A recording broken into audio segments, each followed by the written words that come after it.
Sa inyo pong lahat mga kaibigan, ako po ay bumabati ng isang masaya at magandang gabi po sa inyong lahat. Nawa po ay nasa mabuting kalagayan lamang po kayo. At ngayong gabi po ay atin pong ipagpapatuloy ang ating Bible reading. At salamat sa Panginoon dahil andito pa rin po yung ating kagalakan sa pagbabasa sa salita ng ating Diyos. At salamat sa gabay at patnubay ng ating Panginoon sa buhay ko. At salamat din at narito din sa buhay natin ang banal na Espiritu Santo na siya pong nagtuturo sa atin ng salita ng Diyos upang ito po ay ating maunawaan. Kaya mga kaibigan, nais ko pong anyayahan kayong muli na buksan po ang ating mga Biblia sa aklat po ng Jeremiah chapter 34. Jeremias chapter 34, Tagalog pa rin po ang ating gagamitin. Dahil mostly po ng aking mga tagapakinig ay dito po sa ating bansa. Kaya sa atin pong mga kaibigan na mga English, I'm so sorry dahil Tagalog version po ang aking gagamitin. So, simulan ko na po mga kaibigan ang pagbabasa dito sa Jeremias chapter 34. Ang title po nito, ang babala ni Jeremias kay Sidecaias. Ito ang pahayag ni Yahweh kay Jeremias ng ang Jerusalem at mga karatig bayan ay sinasalakay ni Haring Nabucodonosor ng Babylonia. Katulong ang lahat ng kaharian at bansang sakop nito. Pumunta ka sa Haring Sidecaias ng Juda at ganito ang sabihin mo. Ang lungsod na ito'y ibibigay ko sa hari ng Babylonia at kanyang susunugin, hindi ka makaliligtas. Mahuhulog kang tiyak sa kamay niya, makikita mo't makakausap ng mukhaan ang hari ng Babylonia at dadalhin kang bihag sa bansang iyon. Ngunit pakinggan mo ang sabi sa iyo ni Yahweh, Haring Sidecaias, hindi ka masasawi sa tabak, mapayapa kang papanaw at magsusunog sila ng kamanyang sa iyong libing, gaya ng ginawa sa libing ng iyong mga ninunong hari. Ipagluluksa ka at tatangisan ng ganito, patay na ang aming hari. Ako si Yahweh ang nagsabi nito. Inulit namang lahat ni Jeremias ang pahayag na ito sa harapan ni Haring Sidecaias ng Juda. Nang panahong ang hukbo ng Babylonia ay sumasalakay na sa Jerusalem, sa Lakis at Aseka, ang nalalabing mga lungsod sa Juda. Ito na lamang ang mga lungsod sa Juda na may mga kuta. Nilabag na kasunduan hinggil sa mga aliping Hebreo. Dumating kay Jeremias ang salita ni Yahweh matapos pagkasunduan ni Sidecaias at ng mga taga-Jerusalem na palayain ang mga alipin. Lahat ng may aliping Hebreo, maging babae o lalaki, ay magpapalaya sa mga ito. Hindi nila pananatilihing busabos ang kapwa nila Hudyo. Tumalima naman ang lahat ng pinuno at mga taong may mga alipin sa bahay. Pinalaya na nila ang mga ito. Subalit, pagkalipas ng ilang panahon, nagbago ang kanilang isip at pilit nilang inalipin uli ang mga aliping pinalaya nila. Sinabi ni Yahweh kay Jeremias, nagkasundo kami ng inyong mga magulang ng araw na sila'y palabasin ko sa Ehipto, sa lupain ng kanilang kaalipinan. Ganito ang aming kasunduan. Pagkalipas ng 6 na taon, palalayain nila ang sino mang Hebreo na binili nilang alipin, ngunit hindi nila ako sinunod. Kayo namay nagsisi at ginawa ninyo ang matuwid na pasyang palayain ang inyong mga alipin Hebreo, ang inyong mga alipin Hebreo.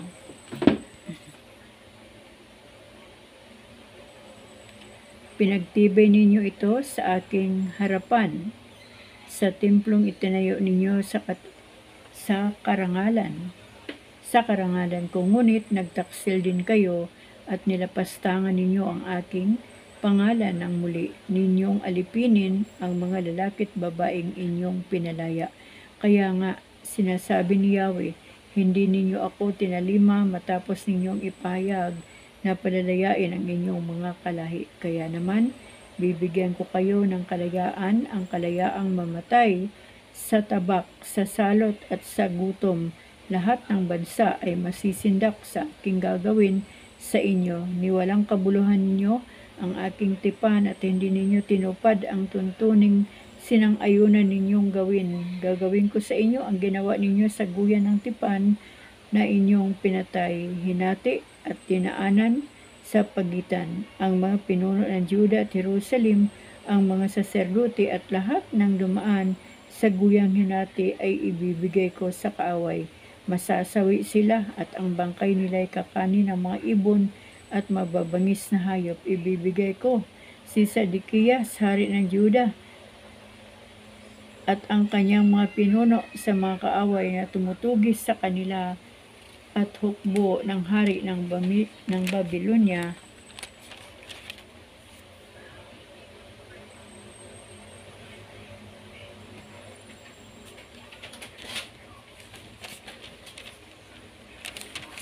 Ang hari ng Babylonia humanda na ngayong sumalakay. Ako ang mag-uutos sa kanila at muli nilang sasalakayin ang lungsod na ito. Malulupig nila ito sa kasusunugin at gagawin kong ilang ang mga lungsod ng Juda at walang maninirahan doon. Chapter 35. Ang pagkamasunurin ng mga Rekabita. Nang si Joachim na anak ni Hosias ang hari sa Juda, sinabi ni Yahweh kay Jeremias, puntahan mo at kausapin ang mga Rekabita, pagkatapos ay dalhin mo sila sa isa sa mga silid sa templo at dulutan ng alak. Sumunod naman si Jeremias, pinuntahan niya si Jaakanias, anak ng isang nagngangalang Jeremias din, na anak naman ni Habasinayas, pati ang mga kapatid nito at ang buong angka ng mga Rekabita. Sila'y dinala sa templo at pinapasok sa silid ng mga anak ni Hanan, anak ni Igdalias na lingkod ng Diyos. Ang silid na ito'y karatig ng silid ng mga pinuno at nasa itaas naman ang silid ni Salyom na anak ni Maasiya, isang mataas na pinuno sa templo. Naglabas si Jeremias ng mga sisidlang puno ng alak at ng mga saro at sinabi sa mga Rekabita, uminom kayo. Subalit tumugon sila, hindi kami umiinom ng alak sapagkat iniutos sa amin ni Jonadab, anak ng aming ninunong Rekab, na huwag kaming iinom, gayon din ang aming mga anak.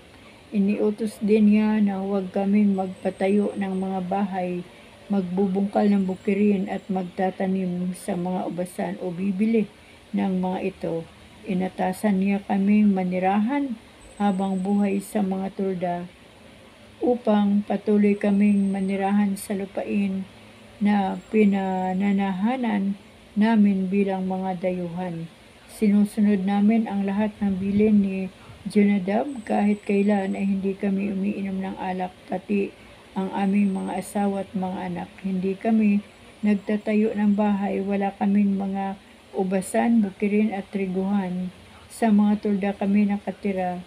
Tinatalima namin ang lahat ng utos sa amin ni Jonadab.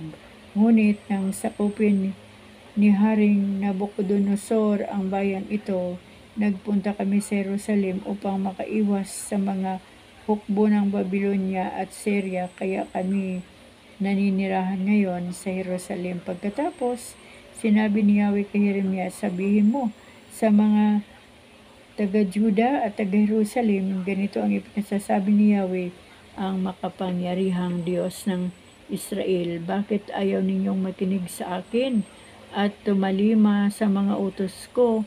Tingnan ninyo ang mga anak ni Jonadab. Hindi sila umiinom ng alak hanggang sa araw na ito sapagkat gayon ang minsay iniutos ng kanilang ninuno.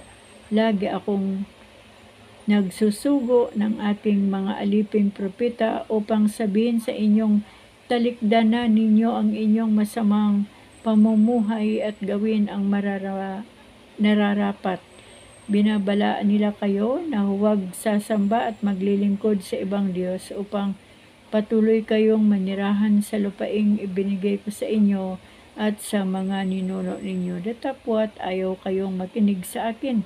Ayaw ninyo akong pansinin. Ang mga inapo ni Jonadab ay tumalima sa utos ng kanilang mga ninuno, subalit kayo ay hindi tumatalima sa akin, kaya naman pababagsakin ko na ang mga sakunang aking ibinabala. Gagawin ko ito sapagkat ayaw kayong makinig sa akin at ayaw ninyong pansinin ang aking pagtawag. Ako si Yahweh, ang Diyos ng Israel. At sinabi ni Jeremias sa angka ng mga Rekabita, ganito ang ipinasabi sa inyo ni Yahweh, ang Diyos ng Israel. Naging masunurin kayo sa utos ng inyong ninunong Jonadab. Sinunod ninyo ang lahat ng kanyang batas at ginanap ninyo ang lahat ng iniutos niya sa inyo. Kaya naman, ito ang aking pangako, akong si Yahweh na makapangyarihang Diyos ng Israel, ang lahi ni Jonadab na anak ni Rekab ay hindi mawawalan ng isang lalaking mamumuno sa kanilang angkan at maglilingkod sa akin. Chapter 36. Binasa ni Baruk ang kasulatan ng ika-4 na taon ng paghahari sa Juda ni Joachim, anak ni Uzias. Sinabi ni Yahweh kay Jeremias, kumuha ka ng isang sulatan at isuglat mo ang lahat ng sinabi ko sa iyo tungkol sa Juda, sa Israel at sa lahat ng bansa. Sulat mo ang lahat ng sinabi ko sa inyo mula nang una kitang kausapin sa panahon ni Haring Uzias hanggang sa kasalukuyan.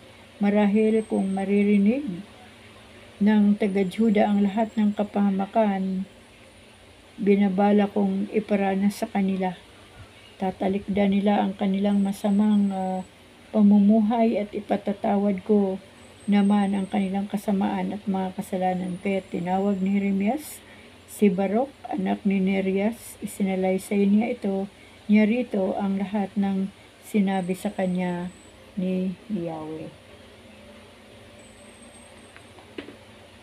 At isinulat namang lahat ni Baruk. Pagkatapos, sinabi niya kay Baruk, ayaw na akong papasukin sa templo, kaya ikaw ang pumaroon sa araw ng pag-aayuno ng mga tao. Basahin mo ng malakas ang kasulatang iyan upang marinig nila ang lahat ng sinabi sa akin ni Yahweh. Lumagay ka sa dakong ikay maririnig ng lahat, pati ng mga Hudyong nanggagaling sa kanilang lungsod. Baka sa ganito'y maisipan nilang tumawag kay Yahweh at talikdan nila ang masamang pamumuhay, sapagkat binabalaan na sila ni Yahweh ng labis ng napupuot at galit na galit.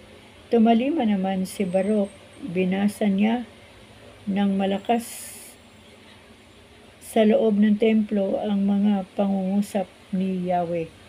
Noong ika-9 na buwan ng ika-5 taon ng paghahari sa Juda ni Joachim, anak ni Hosias, ang mga tao'y nagdaos ng isang pag-aayuno upang matamo ang paglingap ni Yahweh. Nag-ayuno ang lahat ng naninirahan sa Jerusalem at sa lungsod sa Juda. Si Baruch ay pumasok sa templo sa gilid ng tagapayo ng hari ni Gemarias na anak ni Safan. Ang silid na ito'y nasa gawing itaas sa may pagpasok sa bagong pintuan ng templo. Mula roon, binasa niya sa mga tao ang ipinasulat sa kanya ni Jeremias. Binasa ang kasulatan. Narinig ni Mikaya, anak ni Gemarias at apo ni Safan, ang pahayag ni Yahweh na binasa ni Baruch. Nagpunta siya sa palasyo sa gilid ng tagapayo ng hari. Nagpupulong noon ang lahat ng pinuno. Si Elisama ang tagapayo ng hari. Si Delaya na anak ni Simaya at Elnatan na anak ni Akbor, si Gamarias na anak ni Safan at si Dikayas na anak ni Ananias at ng iba pang pinuno. Sinabi sa kanila ni Mikaya, ang napakinggan ninyong binasa ni Baruch, inutusan ng mga pinuno si Jehudi na anak ni Netanyas at apo ni Selemias mula sa tabi ni Kusi, upang sabihin kay Baruch na dalhin ang kasulatang binasa nito sa harapan ng kapulungan. Dumating si Baruch na dala ang kasulatan. Maupo ka, sabi nila, at basahin mo sa amin ang nasasaad sa kasulatan. Tumalima naman si Baruch matapos niyang basahin. Buong pagkabahala silang nagtinginan at ang sabi kay Baruch, ito'y kailangang ipagbigay alam natin sa hari. At tinanong nila siya, paano mo naisulat ang lahat ng iyan? Iniutos ba sa iyo ni Jeremias?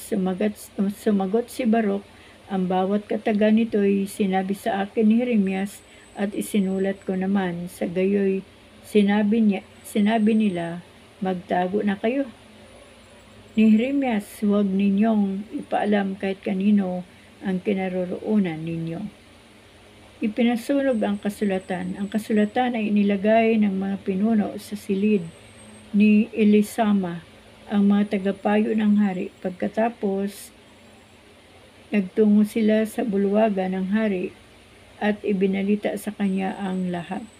Ipinakuha ng hari ang kasulatan kay Jehudi. Kinuha naman nito ang kasulatan sa silid ni Elisama at binasa sa harapan ng hari at mga pinuno.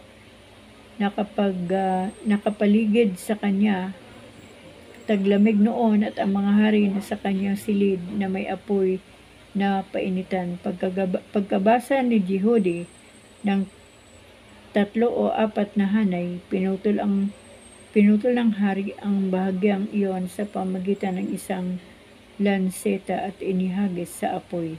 Gayon ang ginawa niya hanggang sa masunog ang buong kasulatan. Gayunman, hindi na natakot o nagpamalas ang anumang tanda ang pagsisisi ang hari.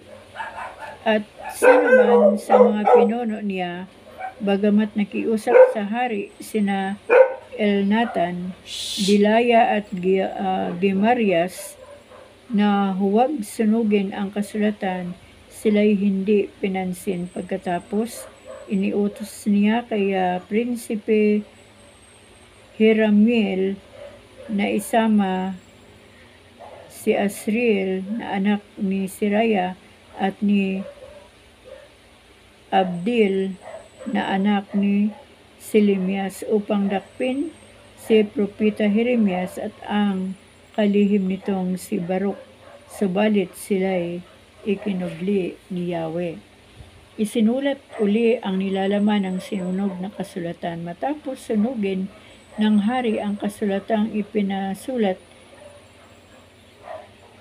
ni Jeremias kay Baruk, sinabi ni Yahweh kay Jeremias na ipamulat uli ang lahat ng nasa kasulatang sinunog ni Haring Joachim. Iniutos pa rin sa kanya ni Yahweh na sabihin kay Haring Joachim, sinunog mo ang kasulatan at itinatanong mo kung bakit sinulat ni Jeremias na darating ang hari ng Babylonia. Sisirain ang lupaing ito at papatayin ang mga tao at hayop. Kaya naman akong si Yahweh ang nagsasabi sa iyo, Haring Joachim, na sino man sa mga anak mo'y hindi maghahari kahit kailan, itatapon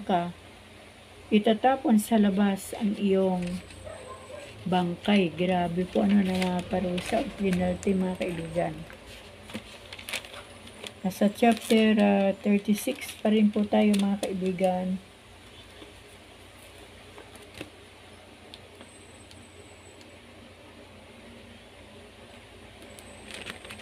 Tingnan po natin yung ending. Itatapon sa labas ang iyong bangkay at mabibilad sa init at lamig, araw at gabi.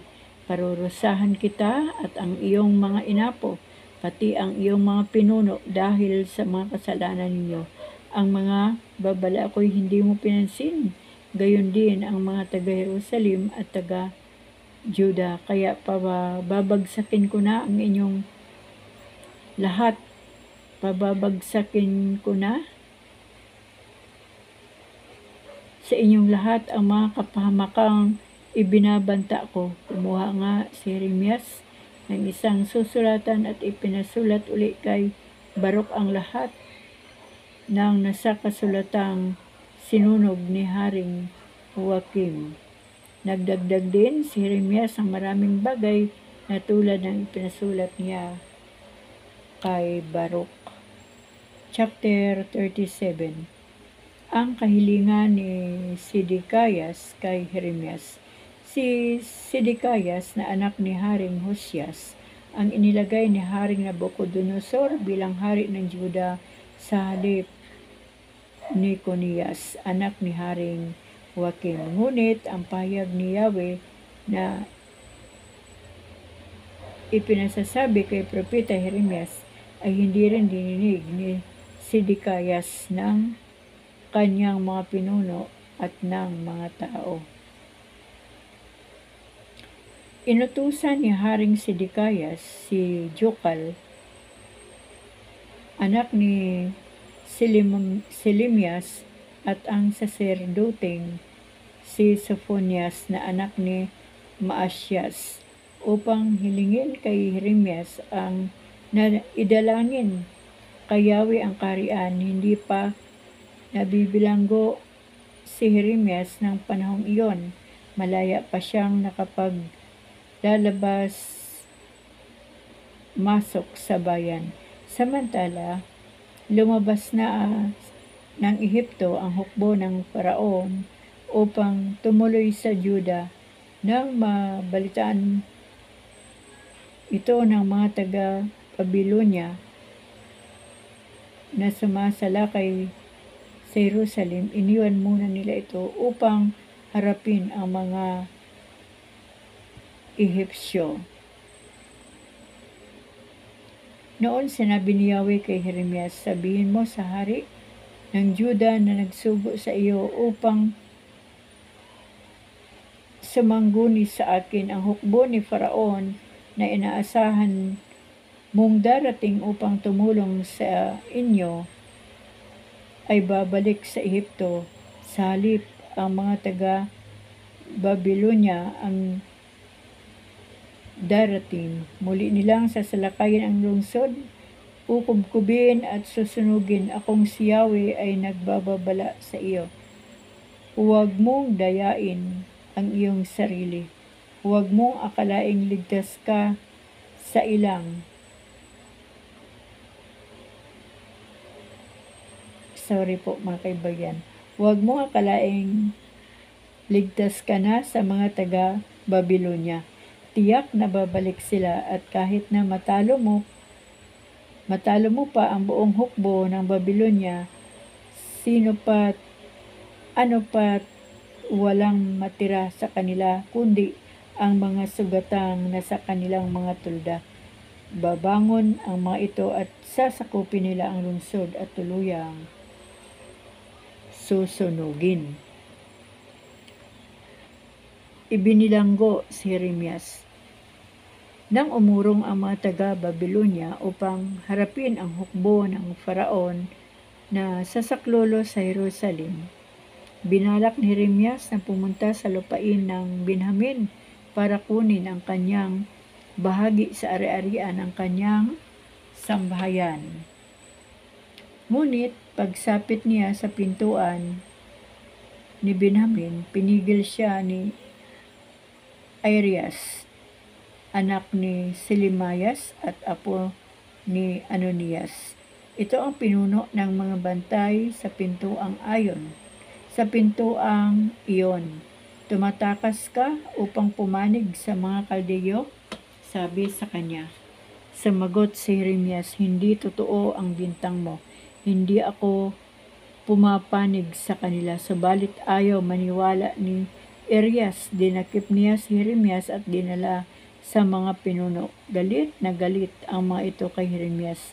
Siya'y sinaktan, saka ibinilanggo sa bahay ni Jonathan, ang tagapayo ng hari. Ang bahay na ito ay ginawa nilang bilangguan. Ipinasok si Jeremias sa isang selda sa ilalim ng lupa at matagal nang pinigil doon. Kinausap ni Sedekiyas si Jeremias isang araw. Palihim na ipinatawag ni Haring Sedekiyas si Jeremias nang idating na sa kanya ang tanong dito. May pahayag ka ba mula kay Yahweh? Sumagot si Jeremias. Mayroon, ikaw ay bibihagi ng hari ng Babilonya. Pagkatapos ay tinatanong niya, anong kasalanan ang nagawa ko sa inyo o sa inyong mga pinuno o sa mga taong bayan? Ngunit ako'y ipabilanggo. Nasaan ngayon ang inyong mga propeta na nagsabi sa inyo na hindi sasalakay ng hari ang Babilonya at ang bansang ito? Kaya ngayon, kamahalan, isinasamo kong pakinggan ninyo ang kahilingan ko. Huwag na po ninyo akong ibalik sa bahay ni Jonathan na inyong tagapayo. Ako po'y tiyak na mamumuhay. Tiyak na ako'y mamamatay roon. Kaya't iniutos ni Haring Sedekiyas na dalhin si Jeremias sa himpilan ng mga bantay at dalhin siya roon ng isang pirasong tinapay. O dalhan siya roon ng isang pirasong tinapay araw-araw hanggang sa maubos ang lahat ng tinapay sa lungsod. Kaya nga't sa himpilan ng mga bantay, ipinilit si Jeremias. Chapter 38. Medyo mahaba-haba ito mga kaibigan. Si Jeremias at tuyong balon. Narinig ni Sipatias na anak ni Matan, ni Gadalias na anak ni Pasur, ni Jukal na anak naman ni Selemias at ni Pasur na anak ni Malakias. Ang sinasabi ni Jeremias sa mga tao, ganito ang narinig nilang sinabi ni Jeremias. Sinabi ni Yahweh na mamamatay sa labanan o sa matinding gutom at sakit ang sinumang mananatili sa lungsod na ito. Ngunit ang lalabas at susuko sa mga taga-Babilonya ay hindi mamamatay, bagkus ay maliligtas. Sinabi pa rin niya, ganito ang sabi ni Yahweh, ang lungsod na ito ay babayaan kung masakop ng mga taga-Babylonia. Kaya't sinabi ng mga pinuno, kamahalan, dapat ipapatay ang taong ito. Sa kasalita niya ay matatakot tuloy ang mga kawal pati ang mga mamamayan. Hindi nakatulong sa bayan ang taong iyon. Manapay ibig niyang mapahamak tayong lahat. Kaya't sinabi ni Haring Sedekiyas, kung gayon gawin ninyo sa kanya ang ibig ninyo, hindi ko kayo mapipigil. Dinakip nila si Jeremias at dinala sa may balon ni Prinsipe Malkiyas. Sa himpilan ng mga bantay, matapos talian ng lubid, inihugos nila si Jeremias sa balon. Hindi tubig kundi burak ang laman ng balon, kaya lumusong siya sa putik. Ang pangyayaring ito'y nabalitaan ni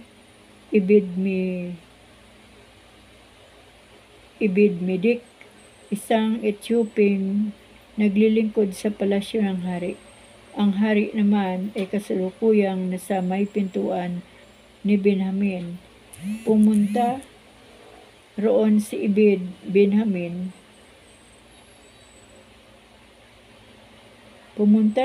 Ebed-Melech at sinabi sa hari, kamahalan, masama ang ginawa ng mga pinuno. Inihulog nila sa balon si Jeremias.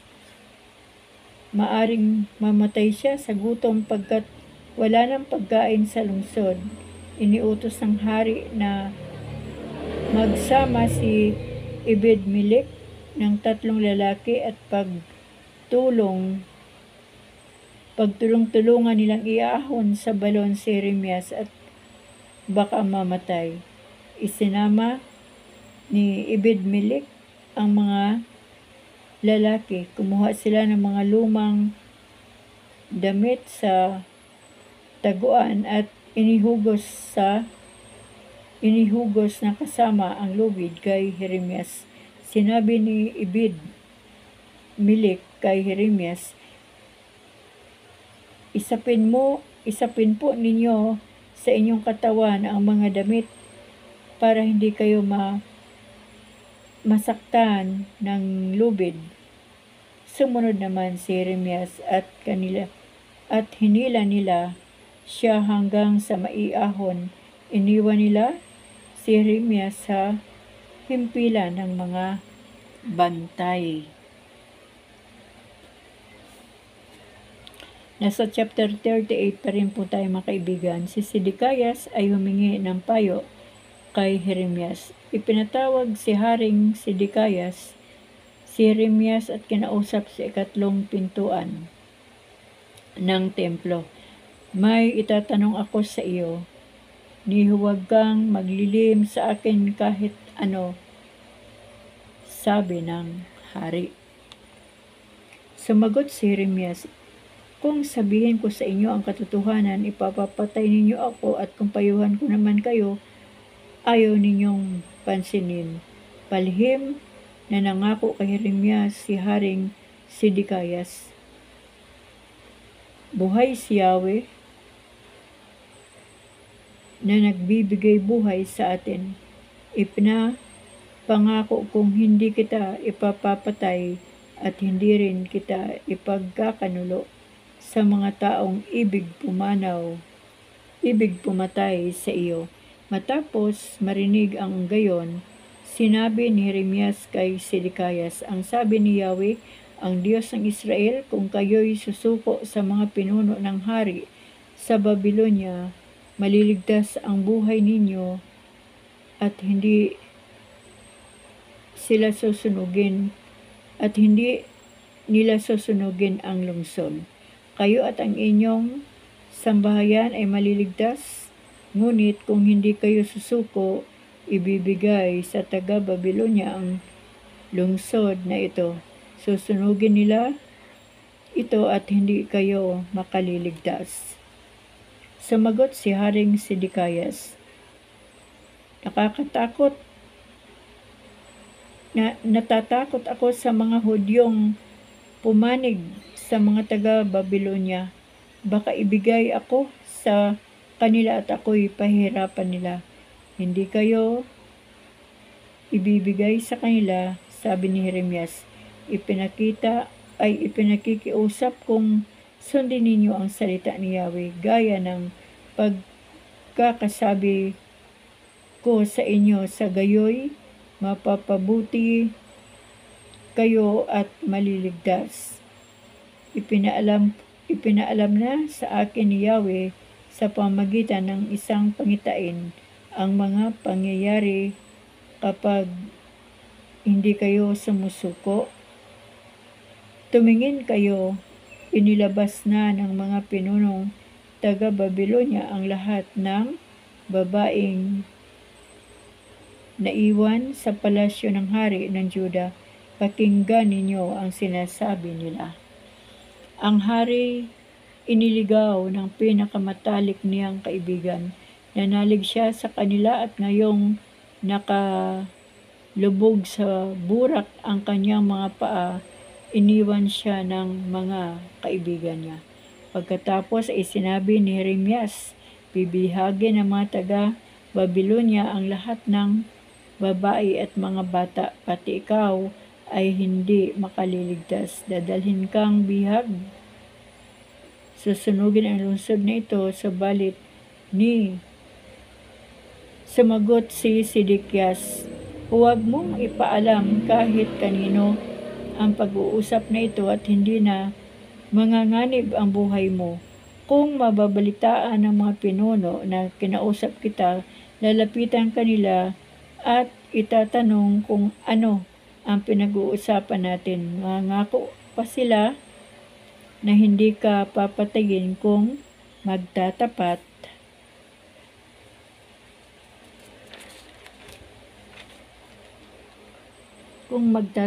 Ngunit sabihin mong nakikiusap ka lang sa akin na huwag na kitang ipabalik sa bahay ni Jonathan upang doon mamatay. Nagpunta kay Jeremias ang lahat ng pinuno at tinanong siya, at sinabi naman niya sa kanila ang iniutos ng hari na kanyang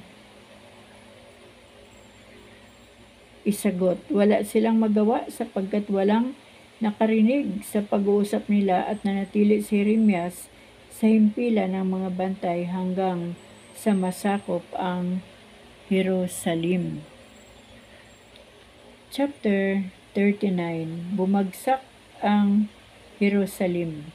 Dumating si Haring Nabucodonosor ng Babylonia kasama ang kanyang buong hukbo at kinubkob ang Jerusalem noong ika-10 buwan ng ika-9 na taon ng paghahari ni Haring Sedekias sa Juda. At noong ika-9 na araw ng ika-4 na buwan naman ng ika-11 taong paghahari ni Sedekias, napasok nila ang lungsod. Matapos makuha ang Jerusalem,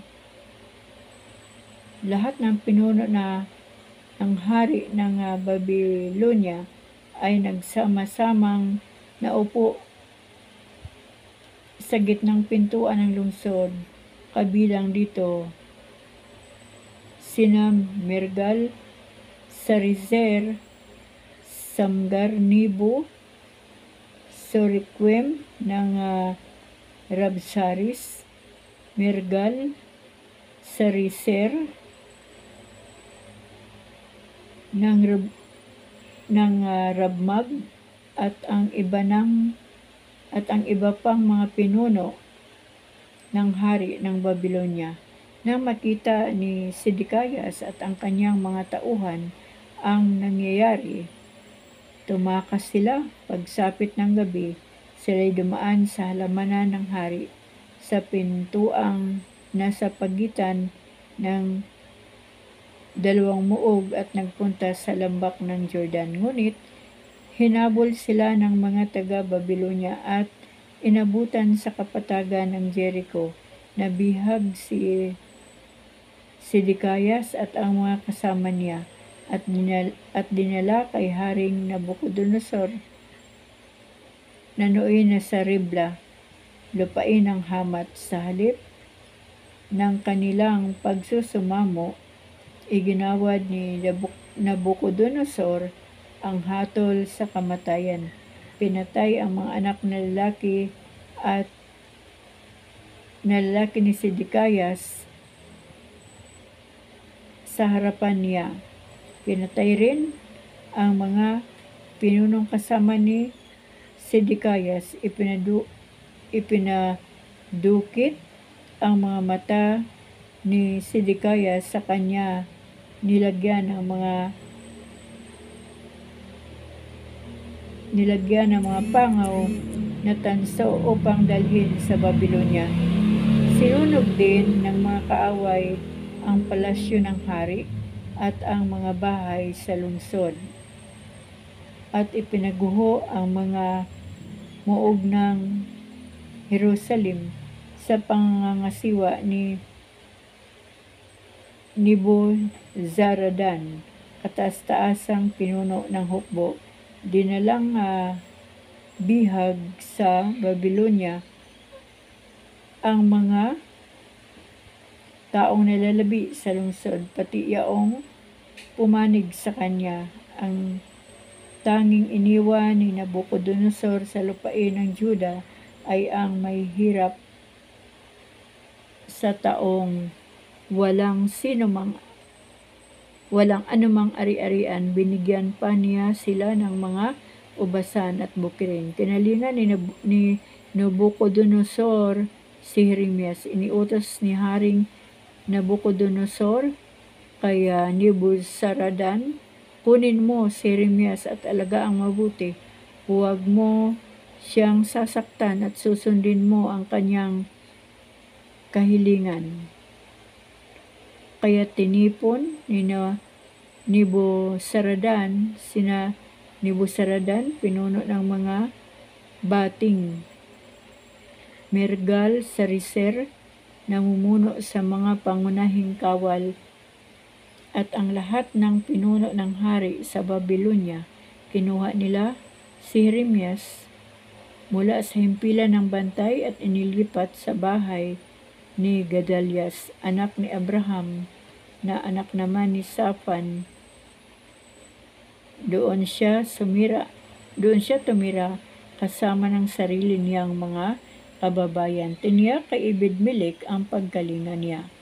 Samantalang nasa himpilan ng bantay ni si Jeremias, sinabi sa kanya ni Yahweh, pumunta ka kay Ebed-Melech na taga-Ethiopia at sabihin mo, ganito ang sinasabi ni Yahweh, ang makapangyarihang Diyos ng Israel. Matutupad na ngayon ang lahat ng sinabi ko laban sa lungsod na ito. Darating ang sakunang aking ibinabala sa araw na itinakda ko. Subalit, ililigtas kita sa araw na iyon at hindi ka ibibigay sa kamay ng mga taong kinatatakutan mo. Ikaw ay tiyak na ililigtas ko at hindi mapapatay ng mga kalaban sapagkat nanalig ka ng lubos sa akin. Ayan, mga kaibigan, dito po tayo magtatapos sa chapter 39 mula po sa unang chapter na ating binasa. At purihin po ang ating Diyos sa gabing ito, mga kaibigan. Pagpasensyahan nyo na po at medyo loading po ang inyong Nanay Rayleigh. At kung minsan ay medyo naiidli po tayo, mga kaibigan. Yan po ang ating kalaban na matindi kapag sa gabi po tayo nagbabasa ng salita ng Diyos. Lalo na po't medyo mahaba. Ngunit salamat sa Panginoon dahil napagtagumpayan din po natin ang ating pagbabasa ngayon ng salita ng ating Panginoon. Basta mga kaibigan, wala po tayong ibang gagawin sa buhay natin na kapag napakinggan po natin ang salita ng Diyos, ay sikapin na po natin itong sundin upang sa ganon hindi po tayo mapapahamak. Laging kakampi natin ang Panginoon kapag tayo po ay laging nakikinig sa kanyang salita, sumusunod at isinasapamuhay. Kaya mga kaibigan, dito na lang po muli magtatapos ang ating Bible reading, at sa mga susunod pong mga oras o mga araw, loobin ng Panginoon na makapagpatuloy pa rin po ako. Halos nasa kalagitnaan na tayo mga kaibigan, kaya matatapos ko rin po itong aking journey dito sa aking YouTube channel. Nababasahin ko po dito ang kabuuan ng Biblia, at sa mga wala pong time para magbasa, nawa po ay may time po kayo para makinig, kasi nilagay na po dito sa social media ang pagbabasa ng salita ng Diyos. Ano po? Kaya maraming salamat po sa inyong lahat mga kaibigan. Alam ko pong gabing-gabi na, at nawa ay patuloy po tayong samahan ng ating Diyos sa ating pansamantalang pagpapahinga. Pagpalain po tayong lahat ng ating Diyos at patuloy na ingatan. Ganon din po ang ating mga sambahayan. Amen.